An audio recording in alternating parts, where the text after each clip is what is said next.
असा किचन ओटा साफ दिसला की तुम्हालाही वाटतं ना की काहीतरी रेसिपी ट्राय करावी. हो, असंच मलाही वाटतं. तर कोणती रेसिपी करते ते मी तुम्हाला पुढे सांगतेच. तर हाय फ्रेंड्स, मी अश्विनी. स्वागत आहे आजच्या व्लॉगमध्ये.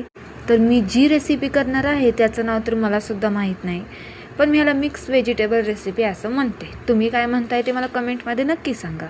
तर इथे मी फ्लॉवर चिरून घेतलेला आहे बारीक. इथे सिमला मिरची बी काढून स्वच्छ नीट करून बारीक चिरून घेतलेली आहे. बटाट्याचं छान छोटे छोटे काप करून घेतलेले आहेत. त्यानंतर मी टोमॅटो बारीक चिरून घेतलेला आहे, पाहू शकता तुम्ही. आणि मग त्यानंतर मी कांदा असा बारीक चिरून घेतलेला आहे. तर मी ते फोडणीची तयारी केलेली आहे. 2-3 चमचे तेल टाकलेलं आहे. तेल जरा गरम झालं की त्यात मी मोहरी टाकलेली आहे. त्यानंतर मी जराशी जिरे टाकलेली आहे. मस्त असं तडतडली की त्यात मग जरासा कढीपत्ता टाकलेला आहे. आणि मग त्यानंतर मी कांदा टाकलेला आहे. आणि ज्या बाकीच्या भाज्या कट केलेल्या त्या कोमट पाण्यामध्ये धुवून घेतलेल्या आहेत, फक्त कांदा सोडून. कांद्यामध्ये जरासं मीठ टाकलेलं आहे जेणेकरून कांदा लवकर शिजतो.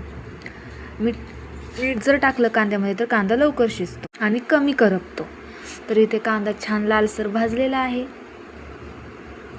आणि मग इथे आपण त्या स्वच्छ कोमट भाज्या ज्या धुतलेल्या आहेत त्या आपण ह्यात टाकणार आहे कांद्यामध्ये, पाहू शकता तुम्ही.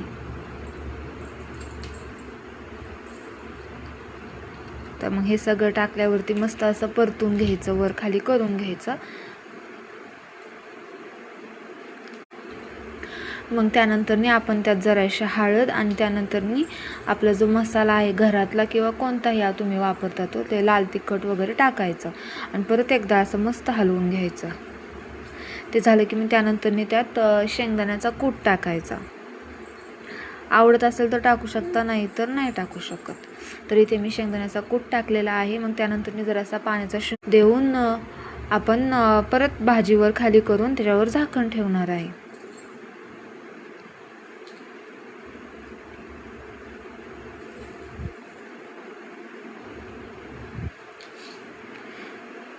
तर भाजी मस्त अशी शिजलेली आहे, पण मला जराशी पातळ करायची होती, त्याच्यामुळे मी परत जरा जास्त पाणी टाकून तीही करणार आहे. म्हणजे आपण ते उकळवणार आहे आणि जरासा रस्सा ठेवणार. तर हा व्लॉग कसा वाटला कमेंटमध्ये नक्की सांगा. आवडला असेल तर लाईक करा आणि अशाच नवनवीन व्लॉगसाठी माझं चॅनल सबस्क्राईब करा. भाजी बघू शकता तुम्ही कशी झालेली आहे, मस्त वाफळत आहे.